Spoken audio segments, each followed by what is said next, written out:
Hello students, myself Rakesh Misra. This is part 5 video of heredity and evolution.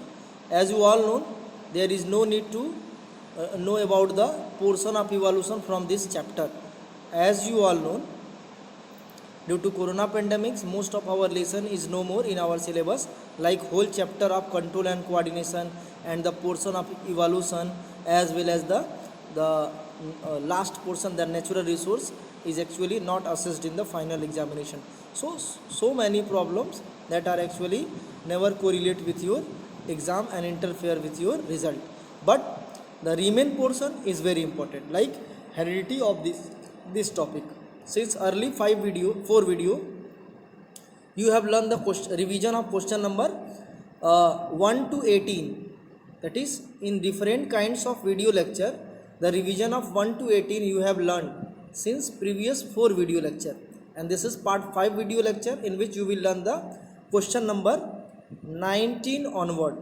I will possibly try to pick up more than 5 question, but keep in mind this is the series of long and short answer type question, that is theoretical based question, and you need to cover maximum 2 line and maximum 2 to 3 pages. So you need to enhance your writing ability as well as the handwriting, the fast writing, the diagram making ability must be practiced by you. So you should practice daily for the writing section and for the writing of different kinds of questions in self way. That is, don't take any help after the full knowledge of the particular question. You should not take the particular question regarding the help of the particular question and the hints of particular question. Once if you have gained the knowledge of that question, I think that should be in your mind. But keep in mind, you can possibly may take the help from the NCERT along with the side book. You have the different problems in the side book also. So don't worry, don't be panic. I am with you all days.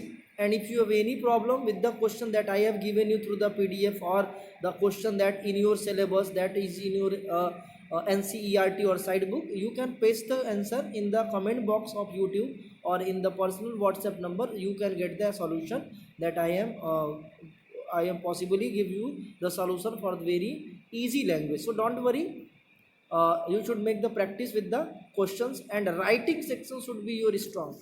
Writing section should be strong. The writing section is strong means the handwriting is strong, and the writing should be very fast as according to the time limit that are provided by CBSE for your examination. So you should practice very fast writing as well as the good handwriting. So here, in the series of revision, in the series of short and long question, that is theoretical based question, here I am back with the part 5, and the next part of the part 5 will be the part 6, in which I will cover the question just at the end of this video. The remaining question will be revised in the next video lecture. So without delay timing, let back over the question number 19 and picked up for the explanation. Hope you have the pen paper in order to note down the concepts as well as the answer that I am giving you with the video lecture. So I hope your PDF, you are having the PDF of this video lecture and also the video from YouTube links. With the help of that video or PDF, you should prepare the at least 5 to 7 question daily as you got from Monday to Saturday. So without delay timing, let back over the question number 19. Last question जो है previous video का क्या था, what are dominant genes. I hope ये समझ में आया होगा आपको. डिफाइन मैंने क्या किया था, traits that appears in next generation called as dominant traits. ठीक है, and the genes, respected genes for that dominant traits is known as dominant genes. ठीक है, तो ये ऐसे भी एक्सप्लेन कर सकते हैं और ऐसे भी एक्सप्लेन कर सकते हैं, trait that appears in next generation having in high percent called as dominant traits, and gene respected for that traits is known as dominant genes. Example मैंने क्या दिया था, tall for the height of pea plants, seed shape, that is the round for the seed shape of plants, and green color, yellow color seed color means the yellow color for the seed color for the P plants. ये मैंने कुछ example last time दिया था, इसको आप देखेंगे video को तो समझ में आ जाएगा, ठीक है ना। येलो कलर जो सीड है वो डोमिनेंट होता है, इसके अलावा सीड का जो शेप होता है राउंड वो डोमिनेंट होता है, और सीड में और जो प्लांट्स में हाइट होती है वो डोमिनेंट होता है। चलो आते क्वेश्चन नंबर 19 पे। Right the scientific name of plants on which Mendel carried out his experiment. कह रहा है कि मेंडल ने जिस पौधे पे अपना एक्सपेरिमेंट किया था उसका साइंटिफिक नेम लिखना है। तो ये तो आसानी से आप लिख लेंगे, कोई प्रॉब्लम नहीं होगी। पाइसम सटाइवम, पाइसम सटाइवम हम एक्सप्लेन कर लेंगे, लिख लेंगे, कोई बड़ी प्रॉब्लम नहीं होगी, ठीक है ना। साइंटिफिक नेम पी था, इसको जनरली जो है बहुत सारे स्टूडेंट स्वीट पी के नाम से जानते हैं, लेकिन ये गार्डन पी था, ठीक है ना, garden pea plants, pisum sativum. चलो आते हैं next. How many autosomes are present in human sperm. बहुत ही लॉजिक वाला क्वेश्चन है ये, बहुत ही लॉजिक वाला क्वेश्चन है, बहुत इंपॉर्टेंट है। How many autosomes are present in human sperm. देखो ये जो मेन बॉडी है ह्यूमन बीइंग की, उसमें 46 नंबर ऑफ क्रोमोसोम्स होते हैं। कितने होते हैं? 46। इसका कॉन्फ़िगरेशन कैसे होता है? 44 plus either x x x और एक्स वाई, ठीक है ना। अगर वो फीमेल है तो एक्स एक्स और मेल है तो एक्स वाई। ये जो 44 है ना, ये ऑटोसोम होता है। ये क्या होता है? ऑटोसोम। और ये लास्ट पेयर दिख रहा है, यही होता है सेक्स क्रोमोसोम, जो जेंडर डिसाइड करता है, ठीक है। ये जेंडर डिसाइड करता है, सेक्स क्रोमोसोम्स होता है। अब अगर इससे क्या बन रहा है, इससे अगर गैमीट्स बन रहा है तो ये पहले 44 डिवाइड होगा गैमिट्स में, यानी कि 22 और प्लस 22 में, ठीक है ना। और अगर वो मेल है तो उसमें एक में 22 प्लस एक्स जाएगा और दूसरे में 22 प्लस वाई जाएगा। अगर वो फीमेल है तो 22 प्लस एक्स दोनों में है। यानी कि इसमें अब ऑटोसोम अगर हम खोजें तो हम क्या मिलेगा, ये 22 ऑटोसोम से आए हैं तो ये 22 हो जाएंगे ऑटोसोम्स, और ये क्या हो जाएगा? सेक्स क्रोमोसोम्स, ठीक है ना। तो ये 22 एक स्पर्म में है। तो क्वेश्चन पूछ रहा है कि how many autosomes are present in 20 in human sperm. तो क्या होगा? 11 पेयर्स, नहीं 11 नहीं, 22 पेयर्स, ठीक है ना। 22 पेयर्स नहीं, 11 पेयर्स, सॉरी ये 11 पेयर्स होगा, ठीक है। और नंबर कितना होगा इसका? 22।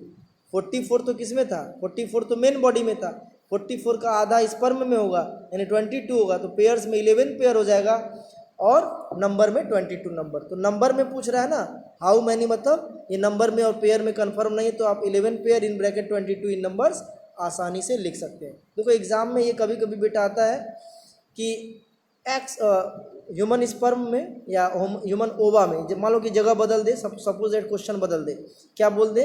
स्पर्म की जगह पे क्या दे दे? Ova. How many autosomes are present in human ओवा।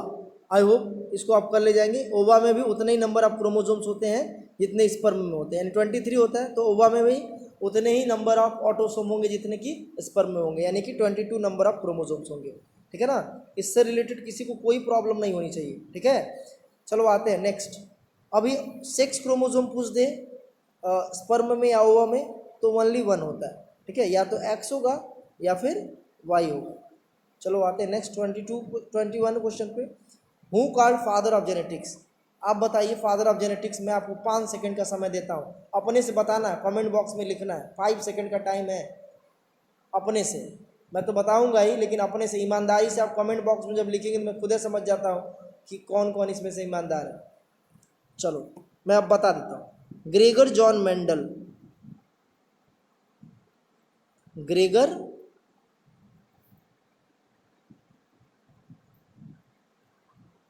Gregor John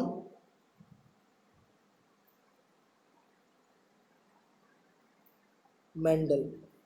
Gregor John Mendel was father of genetics, ठीक है ना। चलो नेक्स्ट। What is heredity. इसको तो मैंने बताया था, फिर से एक बार बता दे रहा हूँ, कोई बात नहीं। Properties of living being,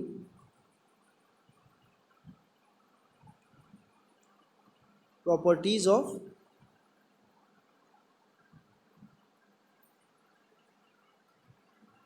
living being by which they able to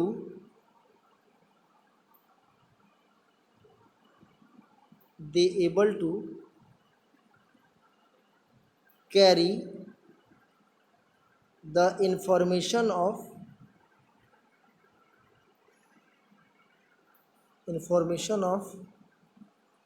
body to next generation.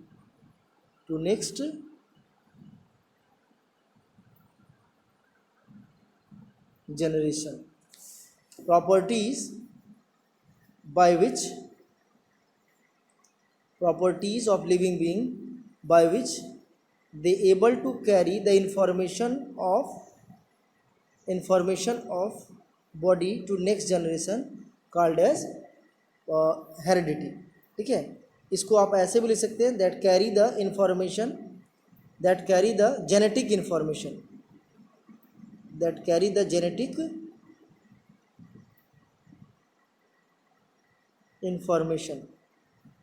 To next generation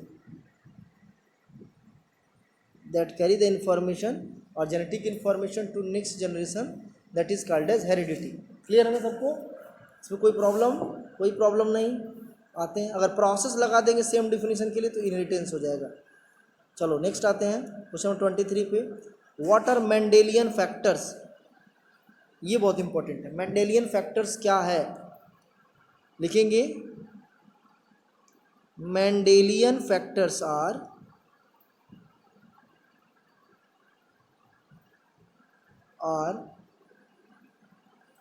concepts of are, पहले मैं सही से लिखूं, आर concepts of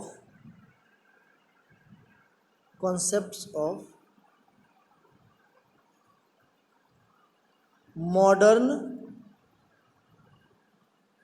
जीन. यानी मॉडर्न जीन में जिसको हम मॉडर्न टर्मिनोलॉजी में जिसको हम जीन बोलते हैं उसी को मेंडल ने क्या बोला था? फैक्टर बोला था. ठीक है ना? तो क्या होगा इसका डिफिनीशन किसका? मेंडेलियन फैक्टर्स का. Mendelian factors are concepts of modern genetics और मॉडर्न जीन्स. क्लियर है ना? ये आप लिख लीजिएगा, ये कॉन्सेप्ट लिखा है मैंने. ठीक, ये क्या है? कॉन्सेप्ट्स. ये कॉन्सेप्ट्स मैंने लिखा हुआ है, इसमें कोई प्रॉब्लम नहीं होनी चाहिए. नेक्स्ट आते हैं question number 24. What happened when Mendel crossed two traits of a characters in a pea plants? कह रहा है जब मेंडल ने पी के दो ट्रेड्स को क्रॉस करवाया था तो हुआ क्या? ठीक है, तो मेंडल ने जब क्रॉस करवाया था दो ट्रेड्स का तो क्या हुआ था? इन next generation the offspring followed by one of the any parents. तो लिखेंगे इन ए नेक्स्ट जनरेशन, ऐसे लिखेंगे व्हेन मेंडल, इज्जत से लिखेंगे व्हेन मेंडल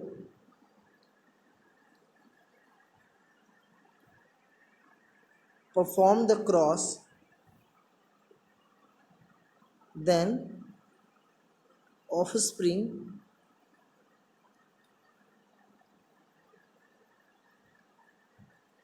followed by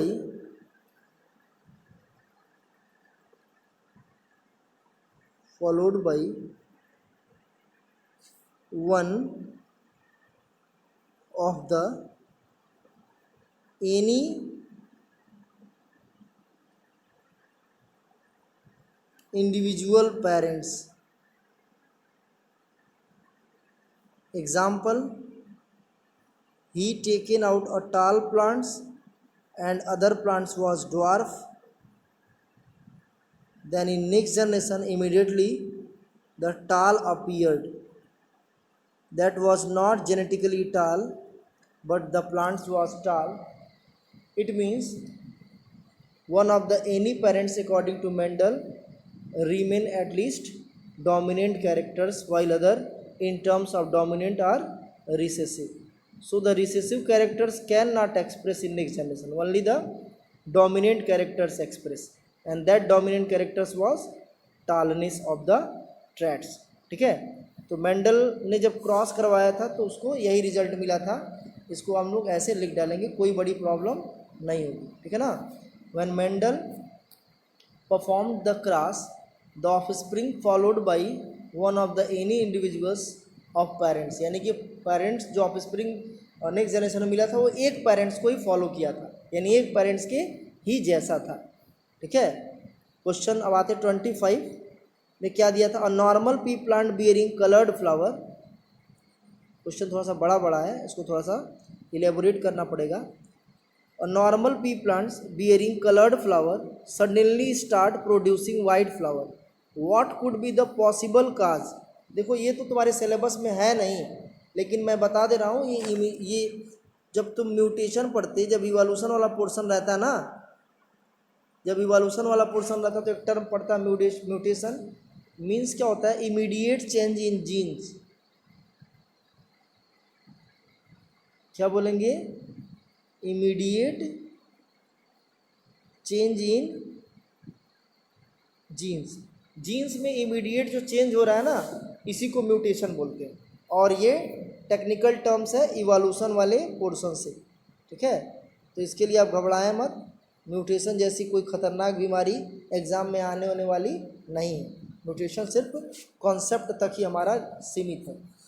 चलो नेक्स्ट क्वेश्चन 26 पे आ गए. क्या दिया है? Mention any 2 recessive traits of garden pea. कोई 2 रिसेसिव ट्रेट्स का नाम गार्डन पी में जो होता है उसको लिखना है. तो कई बार बताया था, बहुत सारे रिसेसिव ट्रेट्स है, नोट भी कर सकते हो, लिख लो कॉपी में. Recessive traits of garden pea. Recessive traits of garden pea. आगे लिखो कॉपी में.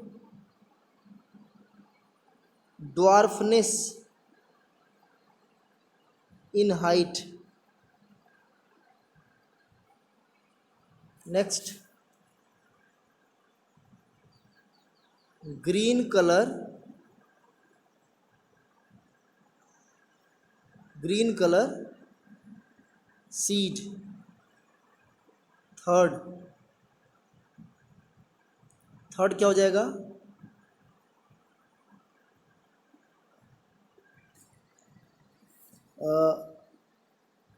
येलो कलर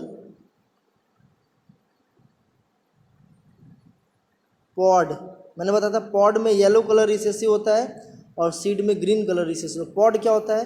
जो मटर खरीद के लाते थे, जो पैकेट्स रहता है मटर का ना, कौन सा पैकेट्स? नेचुरल पैकेट्स की मैं बात कर रहा हूँ, जिसके अंदर मटर्स होते हैं दाने, तो वो पूरा पूरा पूरा ये पॉड बोला जाता है, और छोटे से पार्ट को सीड बोला जाता है. ठीक है. फोर्थ भी लिखना चाहते हो तो लिख सकते हो. क्या? Violet colour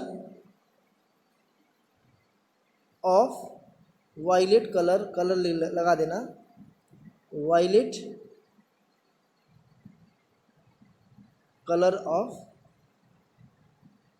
flower. तो ये कुछ पॉइंट्स हो गए. एक बार मैं फिर से बता दे रहा हूँ, जो सब के सब क्या है? रिसेसिव सीड्स, रिसेसिव ट्रेट्स हैं गार्डन पी प्लांट्स में. कौन कौन है? Dwarf.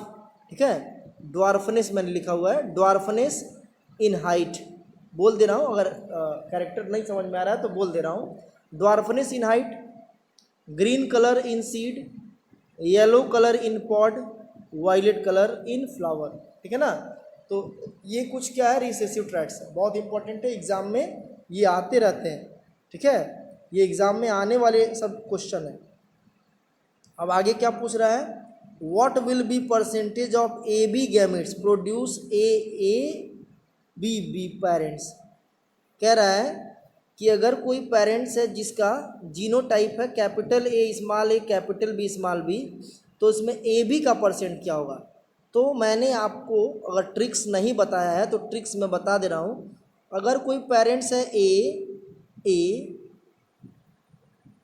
Capital B small B, इस टाइप का है, यानी कि सपोज दैट ये डाई हाइब्रिड का प्रोडक्ट है, तो इसमें जो गैमीट्स बनेंगे, ठीक है ना, इसमें 4 तरह के गैमेट्स बनेंगे, सबको पता है 4 तरह के गैमेट्स। चारों के गैमेट्स बनाने का टेक्निक्स मैं बता दे रहा हूँ। तो पहले तो इसको क्या करेंगे, हम फैला देंगे ए, ये देखो अभी इसको मैं क्या कर रहा हूँ, कैपिटल ए स्मॉल ए, अब बीच में एक लाइन ऐसे खींच दे रहा हूँ, ठीक है, बीच में एक लाइन में ऐसे खींच दिया और यहाँ पे लिख दिया कैपिटल बी स्मॉल बी, ठीक। अब आपको क्या करना है, इसका मल्टीप्लिकेशन इससे कर देना है, यानी एक जो है पेरेंट्स आ गया, एक जो है गैमेट्स क्या हो गया, कैपिटल ए कैपिटल बी। अब फिर इसका मल्टीप्लिकेशन देखो, इसका मल्टीप्लिकेशन इससे कर दिया तो ये क्या हो गया, ए बी आ गया। हालांकि मल्टीप्लाई तब करते हैं जब हम क्रॉस करवाते हैं, ये गैमेट्स के लिए क्रॉस नहीं करवा सकते हम गैमेट्स बनाने का टेक्निक, यानी इससे 4 गैमेट्स बनते हैं। कौन कौन कैसे बनेंगे मैं बता दे रहा हूँ। एक तो कैपिटल ए जो है कैपिटल बी के साथ चला जाएगा कैरेक्टर्स, दूसरा कैपिटल ए ये स्मॉल बी के साथ चला जाएगा, यानी कैपिटल बी कैपिटल ए और स्मॉल बी। अब ये स्मॉल ए कैपिटल बी के साथ जाएगा तो ये क्या हो जाएगा, स्मॉल ए कैपिटल बी, और यही स्मॉल ए एक बार स्मॉल बी के साथ जाएगा तो क्या हो जाएगा, स्मॉल ए स्मॉल बी। तो कुल 4 तरह के गैमेट्स बन गए। 4 का मतलब हम मान ले रहे हैं 100%, ठीक है। कुल 4 तरह के गैमेट्स बन गए और 4 का मतलब मैंने मान लिया 100%। इसमें ए बी कहाँ है, खोजो अब ए बी, जो कैपिटल जो क्वेश्चन के अकॉर्डिंग इस कैपिटल स्मॉल ए और स्मॉल बी दिया हुआ है वो यहाँ पे दिया, ठीक है ना। तो 4 का 1 कितना परसेंट हो जाएगा, 25%, यानी हमारा आंसर क्या हो जाएगा, 25%। क्लियर है सबको? आई होप ये क्लियर हो गया होगा, कोई प्रॉब्लम नहीं आनी चाहिए। अगर इससे रिलेटेड कोई प्रॉब्लम आ रहा है तो आप कमेंट बॉक्स में ज़रूर बताएंगे, आई होप आप बताएंगे इसको, ठीक है ना। तो question number up to question number 27 तक हम रहने दे रहे हैं, यानी इसमें हम लोग कहाँ से पढ़ कर रहे हैं, इसमें हम कर रहे हैं 29 से 27 तक।